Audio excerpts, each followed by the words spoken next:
Welcome, everyone, to another episode of the Evening 9 Golf Podcast. We're back tonight. It's Wednesday, February 11th, and we're ready to talk about the Pebble Beach Open. How you doing, Matt? I'm doing good.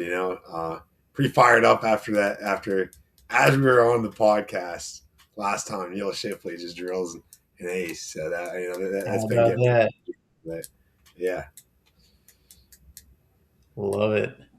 Yeah, well, we're ready to preview some Pebble Beach, preview some players, maybe some picks, tell you guys what we have in store for a possible season long matchup that we're pretty excited about. So, yeah, should we get right into it? yeah, absolutely. Let's dive in. Actually, let me start off with a question for you.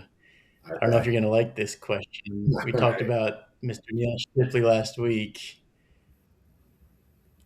The rumor is that they might have rigged the simulator to make him have a hole in one on his first time on the show. No, no, no. See, that is where you're wrong.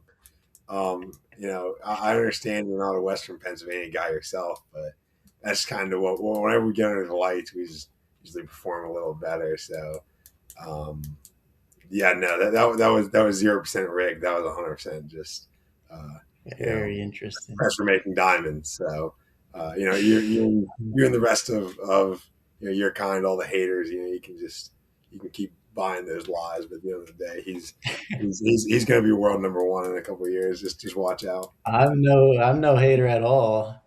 I think I can see him being a guest interview on the pod someday.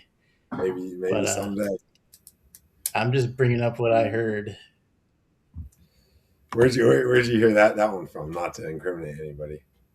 Oh, just the rumors that go around the golf community. I don't want to name any Interesting. sources. I mean, I don't know. I feel like it would be relatively hard to rig though, because like I don't know. The only thing that I could see is the spin, because obviously some of these guys they can control their spin very well, but it really ripped back. But I don't know. I mean, it's hard to say, but I mean either way, I mean huge win for the Bay GC. So That's right. Yeah, good for Neil. Good for you being his number one fan. thank you. Is he playing this week at Pebble Beach? No, because like I said, he last week was his first made cut, so he hasn't quite made he hasn't quite have the points and rankings Gotcha. to get into signature events. So in reality, he's probably going to be on more like the B tour, playing in some of the smaller events. But once you have your card, I mean, who knows? Who knows what can happen? You know, you get hot one week, you get a win. I mean, last year on Corn Ferry, he came in. He had a rough season a couple years ago on PGA Tour Americas. Came on Corn Ferry and won one of his. I want to say it was in like his first 5 or 10 events. So I mean, he said you get hot, you never really know what's happening. So I mean, maybe by the end of the Mhm. season, but as of right now, no, he won't be in any of the signature events. But we'll keep a close eye on him. All it takes is a win at one of those Mexico Opens, one of the Yeah, alternate events. I would love if he got a win before the Masters when we saw him in the Masters. Oh yeah, Maybe see that green jacket being donned on the uh, True Yins or Neil Shipley in a couple all of right, months. all right. Let's keep it realistic here. But I love it. I hope we get to host them someday. That'd be good. That would be a in an A-list guest celebrity or celebrity guest. So Absolutely. yeah.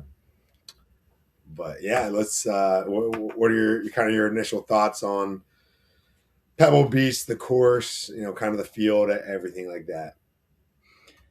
First signature event. It's nice to see all the names listed in the lineup. Rory's back. Scotty hasn't won here, so that's going to be a headline. But it should be a great week. It looks like the weather forecast is going to be pretty soggy, pretty tough playing conditions. So Usually it's enjoyable to see that, but with it being one of the most beautiful courses in the world, that kind of dampened things a little bit when that's part of the identity of Pebble Beach. So we'll see how that shakes out. But kind of just a little deeper dive is it's a relatively easy course to begin with, I would say.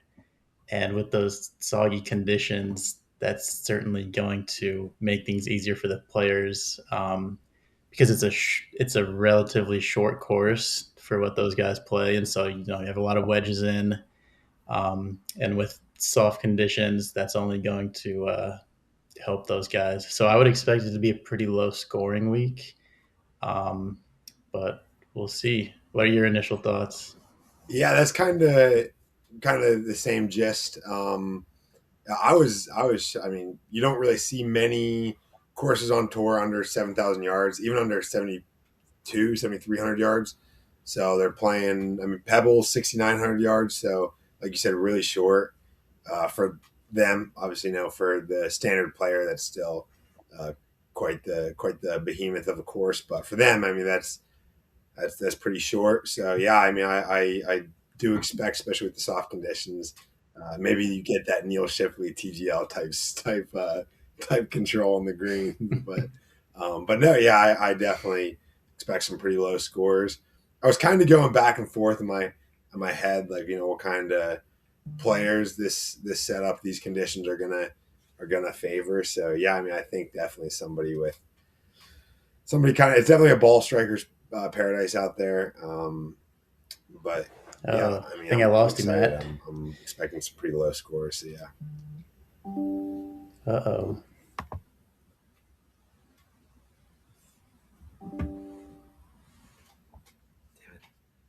I think we got disconnected. I think we got You're disconnected. good. All good. All right, we're All good. right, you were lagging a little heavy there for a second. Yeah, so you're talking about the Neil Shipley type spin is what we could expect this week, is what you might be thinking. Yeah, I mean, like I said, with wedges, I expect players to, yeah, really. I'm not gonna have any problems holding any greens or anything like that. Probably see some darts being thrown. So yeah, I mean, I've been, I was kind of trying, going back and forth, kind of what players we're gonna see succeed. That's kind of the weird thing about Pebble is we've seen a lot of different players succeed there. I mean, last year it's not really a long drive kind of course. Like usually you don't see the big hitters doing at the top of the leaderboard. But last year, like Rory won. Um, so I mean, who knows? It'll be exciting. What are your expectations for Rory and his first tournament back on the PGA for the year? I mean, I feel like you can expect him in the top 10, 15.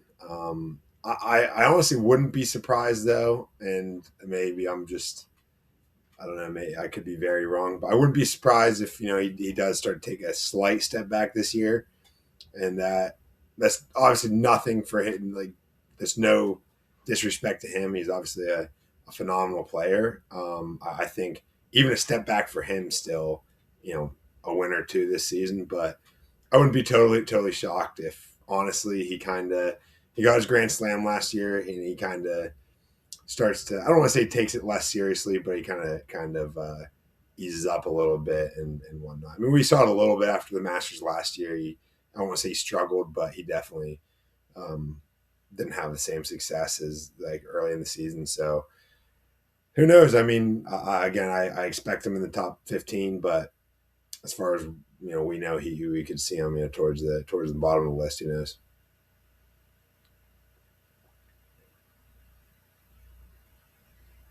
Yeah, it's good stuff.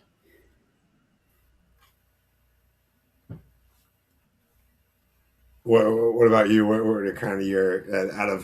I mean, there's a bunch of guys making their debut, like Rory, Tommy, guys like that. What do you kind of expect from them coming over from usually the early season on DP? Yeah, I don't know. Again, it's kind of a different test this week. being at Pebble Beach. So don't really know what to expect, and don't know that it necessarily will be an indicator for what's to come the rest of the season. Um, Kind of going along with those European guys, I'm excited to see how Rob McIntyre does. I think he's kind of a low key guy that goes under the radar, but he could really have a good year. Got hot at the end of last year and kind of peaked with the Ryder Cup, and so we'll see where he picks back up this year. I think this is his first. No, not his first. I think he played in maybe the Sony or one of the first couple tournaments, but this is the first big one, I think. Yeah, and that's kind of an interesting thing I kind of wrestle with is I feel like we're all gravitated towards the players who were hot at the end of last year, like Bobby McIntyre, Cam Young. I mean, Chris Goddard kind of proved us wrong, but golf's such a hit or miss game. So it's really whoever has a hot hand. So sometimes I feel like we get towards the end of one season, if players hot, we might kind of expect them to carry that same juice, and some players do, some players don't. But I am kind of curious to see some of those players who were carrying a lot of momentum at the end of last year, if they can kind of keep that up throughout the off season and stuff like that. Like I said, Chris Goddard obviously did. He did. He obviously did carry that momentum. But yeah, Bobby McIntyre, Tommy Fleetwood. Probably. I mean, he was maybe. I mean, not even maybe. I think he was the hottest player in the world at the end of the last season. So that's another big question if he can kind of keep it up early in this season. But yeah, it'll be an interesting start to the real heart of the season. We're getting into signature events. So Yep, yeah, and then you've my got. oh sorry. I was just gonna say you've got Riv coming up the week after, so that's gonna continue with the big name events. Yeah, and then there we're going to Florida, which well not we, but the tour is going to Florida. I wish. Yeah, Um, but that does come up to something kind of talking about like courses and whatnot, because I feel like we're getting into a really good stretch of courses. Obviously, this week we have Pebble. Next week we have Riv, and then we head to Florida. Where we're playing Bay Hill. They're playing yeah. obviously TPC. They're going down to the Blue Monster this year, so that'll be cool. Like, what do you think? Are you looking forward more to like I mean, it's almost over, but the West Coast swing or the Florida swing? What courses do you favor? And That's a great question. Um, I don't know, kind of like we showed on the last podcast. I think we have some recency bias, and I think I'm prone to say that I like the California swing more. And it might just come down to the time of year, right? Because while it's cold mm, out, I can't play golf. I want to watch golf, and so pretty much for us in the Midwest, we're never going to be playing golf during the California swing. The Florida stretch might start to warm up, so we can get outside a little bit more. And I think that's what I've experienced the last couple years as I've paid closer attention to the PGA Tour. Is that the California swing I get really into? Kind of not cool off isn't the right word, but don't watch as much on TV throughout the week. So I don't know. It like the Amex at the PGA West. That's a course I really enjoy watching. I think isn't necessarily a crowd favorite, but I would love to go out and spectate that one someday, especially at the stadium course. yeah, The infamously bird one. I love that. So I don't know. Let's see how Pebble goes. Let's see how the Genesis goes next week. But yeah, there's a lot to look forward to in the coming 2 months. yeah, and one that I guess they only play one round, but we talk a lot about Pebble, but I mean Spyglass Hill is a iconic Right. course that also gets play. They also play once. I mean, it is a pretty star-studded lineup of courses on the West, but I'll play devil's advocate a little bit. I'm going to go with with Florida, especially this year with the addition of, like I said, the Blue Monster at Trump Doral. Um, that I think that's probably the one course I'm most excited. Simply, partially just because we haven't seen it much.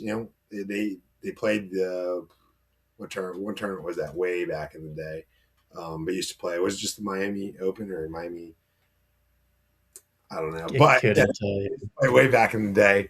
Um, and yeah, so now we're coming back. So it's a cool new venue, and I'm really excited to see that. And then obviously TPC's a classic. Bay Hill is a classic. Um, so yeah, I'm gonna go Florida. Completely different style of golf. I mean, every single one of those every single one of those courses seems like there's a lot of water, and Florida golf is a very different style. You have mostly Bermuda grass, which again we're coming this week. It's going to be 55 to 60 and rainy the whole time we're there. It's going to be really warm, so it's going to be really exciting either way. But yeah, I mean, this is either way. These two swings are some of the best golf we'll see all season. So Yeah. yes, that'll be exciting. Yeah, well, that's a great point to think about. You got a lot of different styles of golf coming up. Yeah, that's one. That is another question I was gonna kind of dive into. That is one that I wish we got to play a little more like kind of rustics link styles, I guess. A little more like I feel like that's a type of course. I was thinking like what's a public course that we don't. I saw this question. That's Akshay or not Akshay. Sahith Theegala. Like what's a public course that you wish the PGA Tour visited. I wish my number one is oh my goodness, I'm so bad at it. Um, Chambers Bay, holy smokes, it took me 5 minutes. Oh yeah, Wish they just it's a shame they don't really go back there for any majors. But yeah, that's my probably my number one course. I wish we could get back to and like kind of do a regular visit. But yeah. yeah. Well, speaking of Chambers Bay and regular PGA Tour stops, I believe that next year Pebble Beach hosts the U.S. Open, and Mhm. so that's another really interesting point to watch this week. Is if you've got guys. This is a shot in the dark, but let's say the winner is 20 under.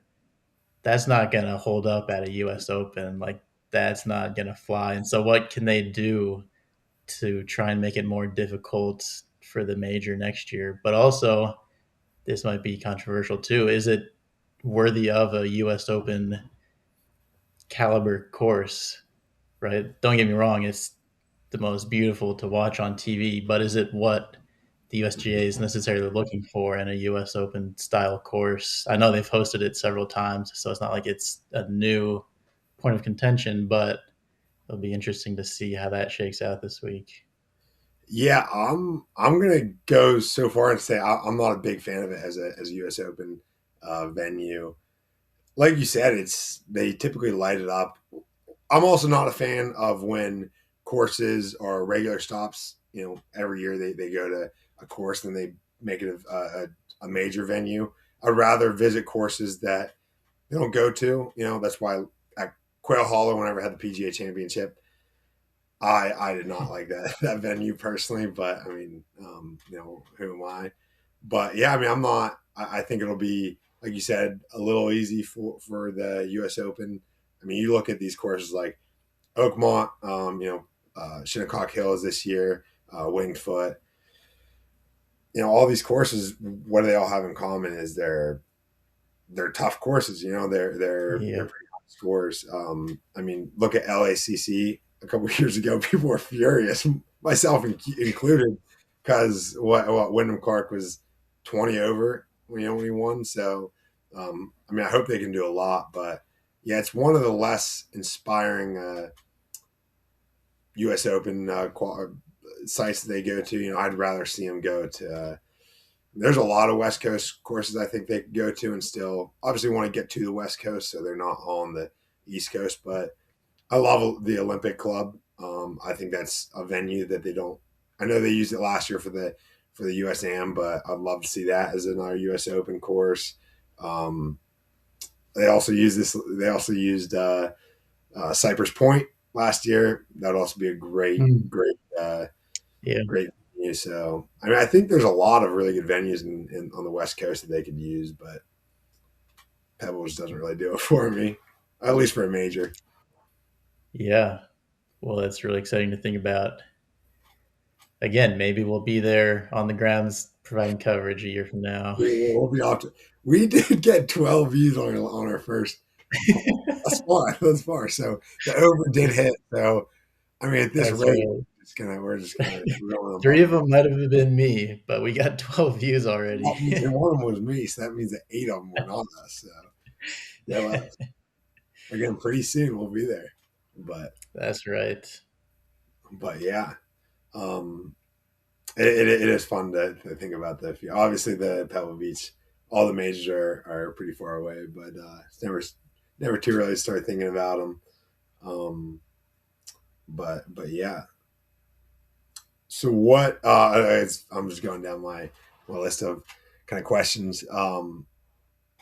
Yeah. Before we get it, we'll get into our picks here in a little bit. But I was watching. I was watching the range. You know the how golf channels will do the range, and they showed Pau Gasol is one of the obviously celebrities that's going to be in it. And I mean, tell you that he was hitting a hybrid, and that club might have gone up to his knees, like just above his knees. Um, which I don't know how. I mean, he looked like. Do you remember Trent with his old putter? We had Yeah. our old college roommate. You know, he was about my height. I'm 6'4", and he might have had a 33-inch putter. But yeah, he was bent right over. Um, but yeah, what I wonder what like is that celebrity or amateur event? I wonder how competitive that is. Like, do people really get into that or? That's a great question. I was thinking the same thing when they had the American Express a couple weeks ago, where they also play with amateurs during the first couple Yeah, rounds. it's Um, I would love to see it in person because they're not mm, covering it on TV, no, but you see enough to know that those guys are like taking gimmies, they're picking up where they need to. Every once in a while, the commentator will say something about how the amateur almost took off one of the professionals' heads. So I would love to know more about it. I want to see a full round out of one of these amateurs. yeah. I mean, I imagine some of them are pretty good, you know. But I did a little bit of research because I was curious. I was curious about this. Um, so Google AI basically told me that it is like a real competition. They play Okay. they play 36 holes, but yeah, I mean I can't imagine it's too terribly competitive. I wonder if the players enjoy playing with these celebrities, or if it kind of was kind of annoying. I can't imagine they enjoy it. I think it's more of a marketing and 100%. fundraising campaign. Yeah, It it's also took me pretty. a long time to realize that the reason they can do these amateur and celebrity events is because both at the American Express and at Pebble Beach, they're using multiple courses, Mhm. right? So you can take a random tournament Yeah. at a single course and add, and you can't double the field. Mhm. But when you have two or three courses, it does make sense, and you almost need those amateurs to fill Yeah. up both courses so that the people watching it Mhm. live are getting the best experience on the grounds. Yeah, absolutely. But yeah, I can't imagine that players who are especially in a signature event, you know, you're playing it's pretty big tournament. I can't imagine they're they're enjoying it. I wonder if the celebrities at least have to kind of like no hey like hey stay out of their way a little bit. They're playing for Right. they're really at work. Right. They're trying to make a lot of money here, but I don't know. I bet there's some stories. I'd love to hear a story about some celebrity who is trying to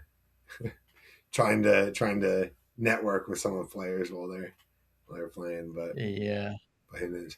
I will I would say, also hate to be that guy that's like, imagine your buddy gets paired up with Scotty as his professional, and then you're like, oh, I got Ryan Gerard that I'm paired up with for the next few days. Like, there's got to be some sort of hierarchy of where the amateurs are getting placed. Yeah, surely it's like it's got to be like a raffle system. It's like if Yeah. you donate this amount of money, then because some of them aren't like big time celebrities either, but some of them are. My This is a fun story. My uncle actually played. He lives in the Phoenix Scottsdale area, and way back he played in the waste management pro am. Way back Nice. in the day. So I forget. He told me who he played with, but um, I forget who it was. It was a smaller guy, but yeah, he wasn't happy that he wasn't with like a Tiger or Phil or something. Yeah. But yeah, that would be. I'm sure some people are disappointed whenever they get the card and they see that they're with what's Henrik Higo. I'd be fired up to be with him. I'd be doing You get the Harry Hall pool. Harry. I was thinking Harry Hall might he could be he could be a sleeper this week. Keep an eye on him. All right. Maybe that could be a good segue into some of our picks for this week, unless you have Absolutely. any other thoughts. No, I will kind of explain the rules for our listeners real quick. Let me pull my notes up. Um, so for we have yet to come up with a fun name. I feel like this should have a fun name, but we're still in the works. But for our weekly pick'ems, we're gonna kind of make it a game, a season long game. So basically, the one rule for players is every player they have to pick has to have plus 100. Again, we do not condone gambling, but every player has to have plus 100 odds or longer in order for us to pick them. So we are going to pick one player to finish in the top 25, one to finish in the top 10, one in the top five, and then a winner. Basically, if you guess correctly, that if you guess their finish correctly, that will be 3 points. If you get within 10 places, let's say, you guess, I don't know, Harry Hall for top 10 and he gets 20th, that's 1 point. And then if you guess the winner, that is going to be 5 points. So basically, we're going to keep a season long total. Again, it would be cool if we would have started earlier, but at least we're getting here for the signature event. So Mr. Hido had the first overall pick in this week's draft. We're just doing a snake style draft, and we'll just go down. So Hido, the mic is yours. Yeah. Starting with my top 25 pick, I'm going with Jason Day. Uh, as a name, when we discussed earlier this week about some old guys that you expect a bit of a resurgence from this year, I like Mr. Day a lot. I think it could be a good year. And that's just my top 25 pick.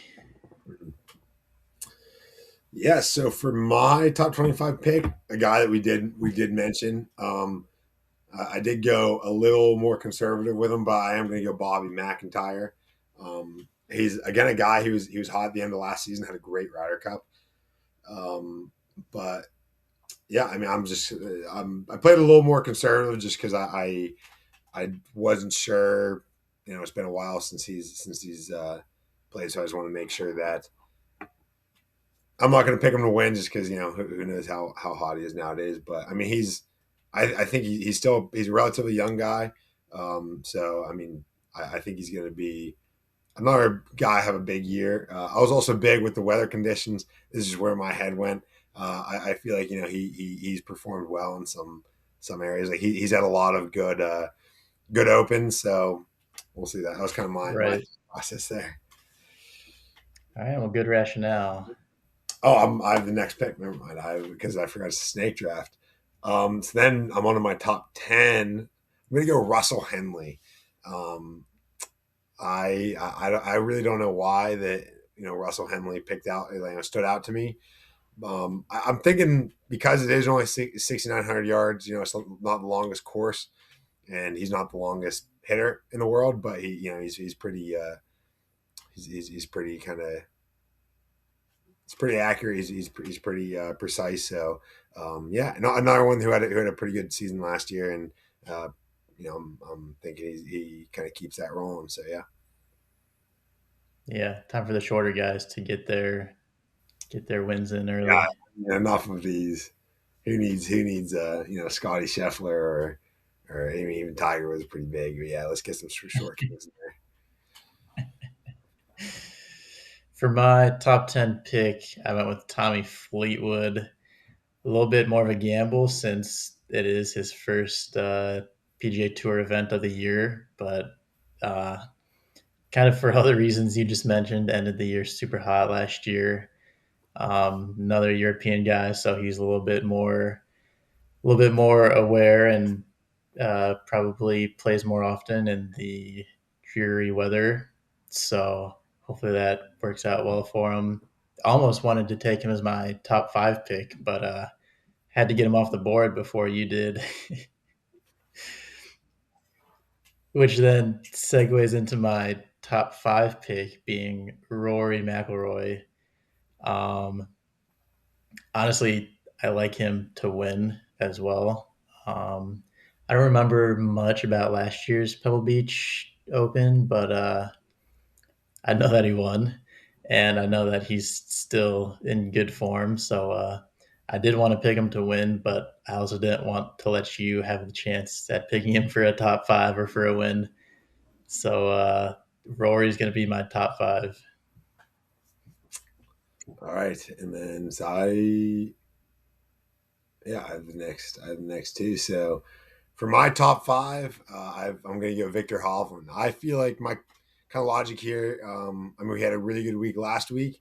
I think he keeps that rolling. Last week or last year, outside of the U.S. Open, where he had a good finish, he had a very disappointing season. You know, everyone knows he's a phenomenal player. Former tour championship player or winner. So I'm thinking he's going to kind of keep it rolling. I like him in the top five. Another really good, just great iron player. So I kind of seen him, throwing a couple of darts and yeah, keeping this momentum rolling throughout the rest of the season. Yeah, I think he has a good season. And then kind of rolling my winner. This is kind of off the wall. I know I was definitely surprised when I picked this one, but I'm gonna go Cam Young.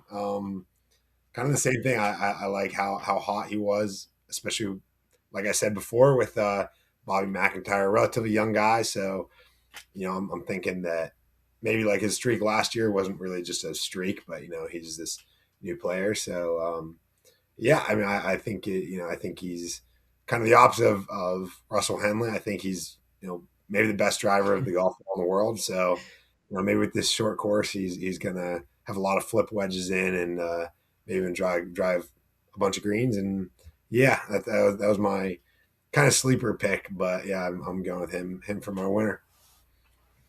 I like that. For my winner, I went with Scotty Scheffler. Couldn't believe he was still on the board until you proceeded to tell me that we're going to limit the number of picks we're giving out of Scotty this year. Um, but I don't care. I'm going to get the win early this year. Start off hot. He, I think, is 3-1 odds right now to win, which is slightly higher than what he averages coming into a tournament. Believe it or not. Um, Probably due to his lack of wins and I guess finishes in general in previous Pebble Beaches. But I can't see him finishing outside of the top five, and I think he's got a great shot to win this week. Yeah, I'll be honest. I part of the reason why I just wanted to be kind of I wanted to be cool. I wanted to be original and not pick Scotty. But yeah, definitely. I mean, even last week. I don't want to say he struggled. Obviously, that Thursday he struggled, but I mean, it's getting to the point where if he finishes outside of the top 15, I'd be shocked. He's just you watch him; he's that much better than everybody else. So yeah, I mean, that's definitely a safe bet. But yeah, I didn't mean to implement the rule so you couldn't pick them, but yeah, I think we're gonna have to come up with some rule because just so we don't have Scotty getting picked every week because he will get picked. Yeah. Because who else? Why wouldn't you pick him? But yeah, we probably will have to come up with a rule that you have like four Scotties for the season and then whatnot. But who knows? Fair Maybe enough. we wins like twice this year, and we get nobody picks on those wins, but we'll see. But yeah, I think that'll be a fun game going forward in the season. I am scared that I'm gonna kind of people are gonna start thinking that I have no ball knowledge because I have 0 points halfway through the season, but that's my one my one worry is that yeah I'm gonna get outed. So yeah. Yeah. We'll have to discuss maybe there's going to be some sort of either prize or punishment at the end of the year. Yeah. I mean, maybe if we get enough guys, enough donors, maybe it's like a new car or something like that. Yeah. But yeah, but just to kind of wrap things up, I do have a couple other questions. So we kind of went through our picks. Let's go to the opposite end of the spectrum. What players do you see kind of having a rough week? Just kind of struggling this week. That's a great question. Not necessarily what you're thinking about when you're looking at Mm, the first signature event lineup. yeah. Um, but is Spieth even in this field? I got to be honest. I don't know if he is. I don't think so. Let me check real quick. I don't. I want to say he's not. Yeah, I don't know if he has. I don't know if he's in. Oh yeah, he is. He is. He is in. He is in this field. But I mean, I think he's on a downward spiral. He might have just got a sponsor's exemption because of that shot he did over the cliff a couple of years ago. Yeah, he might have. Maybe like a life insurance company sponsored him. I don't know. Yeah, Well, he's an AT&T guy, so he's definitely got of sponsors. course, of course. Is Okay. that I don't know if that because he's pretty expected. I mean, there is no cut, but he is. I'm going to say he's pretty expected to finish towards the bottom, though. If I had to take a guess, out of everyone, he's just that. Again, I mean, everybody loves Jordan Spieth, or most people love Jordan Spieth, but yeah, he's just getting to that point. It's hard once you have a family, and once you kind of have enough injuries, it's hard to come back. But yeah, I Yeah. know. You've I know. got you've got your Ricky Fowlers, Justin Mhm. Thomases. It's like I feel like so many golf fans are just hanging on to them, and it's Yeah. it's getting close to time to letting them go. Mhm. Not that I love him as a golfer, but it's Yeah. just not there the way it Mhm. was 5 years ago. Yeah, I mean, I would say JT is coming back. I would say he's probably most likely, but who knows after he just had back surgery. So who knows what kind of player he is nowadays. Back surgery is a killer. I mean, look at my boy Will Zalatoris. Yeah, He was the chosen one, and now he's just had two going on. No, yeah, he just had a second back surgery, so it's a killer injury to come back from. But um, yeah. yeah, Who do it's you see this week falling in the standings? what's that? Who do you see falling in the standings this week? Um, and maybe this is I see Xander. I think Xander's obviously a phenomenal player. I think we're still gonna see him do really well in tournaments here and there, but I think after that 2024 season, it's been kind of a slight decline. I mean, it's really hard to back up winning two majors, but we saw him miss a cut a couple weeks ago for the first time in 75 starts, whatever it was. So obviously he can't miss the cut, but I don't know. I just see him kind of trending in the wrong direction. Hmm. Yeah, I will say that is partially. I'm not a Xander fan, um, but I mean, I think yeah, I'm not as big as fan. I'll be honest. Again, not a hater by any means. A phenomenal player, um, but yeah, I don't know. I just think he's kind of going to continue this downward spiral. Not spiral, but Yeah. decline. I think what's going to turn it around for him is a new shoe sponsor. Once he Yeah, gets rid of those shoes, he might be on something. doesn't he have those Adidas? Those Adidas. Yeah. Yeah, his clothing sponsor's a little goofy. It's like Decente or something. Descent. I don't know. Decent. Yeah, I I don't know. am a fan of that. You Yeah. are. I just wasn't a fan of. It's gonna sound really petty. I wasn't a fan of that weird like zip up polo he wore in the Patriots. Yeah, I remember that. I hated that thing. But speaking of clothing sponsorships, I don't know if you watched TGL at all or if you're a TGL guy, but Tommy Fleetwood's not. He's moved on from Nike. I couldn't tell what company he's on, but he's wearing some like those, kind of the streetwear polos and whatnot. So Interesting. it's going to be a new look for Tommy. Maybe he'll take off. Maybe he'll have 5 wins this year because of his new look. But yeah. Yeah. And how about your winning pick this week, Cameron Young? Did you see his new hat sponsor? No, what is it, the MLB? He's wearing the Yankee hat now. No, it was always the Titleist flat brim, but now it's sponsored by Empower. It's just really strange to see. Interesting. Yeah, I'm not a fan of like the Brian Harmon. I don't know why Titleist does that, but yeah, Brian Harmon has the I capital. What Will Zalatoris has some other brand on his hat. I'm a fan. I think they're just you gotta if you're a Titleist FootJoy athlete, just wear the Titleist hat. Just Yeah. but yeah. I mean, when are we gonna? It's starting to get to the point they're looking like NASCAR drivers out there. It's kind of like in the Super Bowl when there was Yeah. 6 different patches on every Yeah. jersey.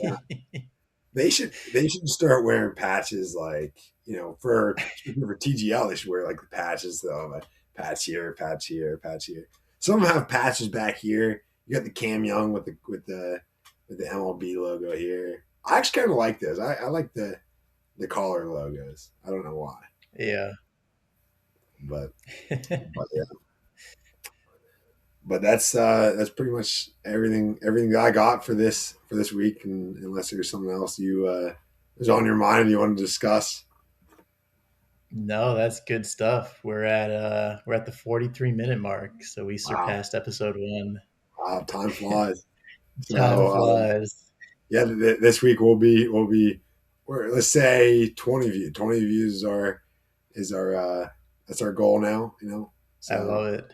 watch Yep. out on some shorts. Maybe an Instagram post or two, and yeah, let's keep growing this thing, and we will we'll see you guys all next week, and yeah. Yeah, we'll plan to check back in after the Pebble Beach Pro Am. Yeah. All right, Diesel, it was an honor. Talk to you soon. Yes, sir. All right. This is the You Evening guys. and I podcast. Thank you guys all for watching. We hope to see you guys back here next week after the Pebble Beach Pro Am, and yeah, have a great weekend. Yep. See ya.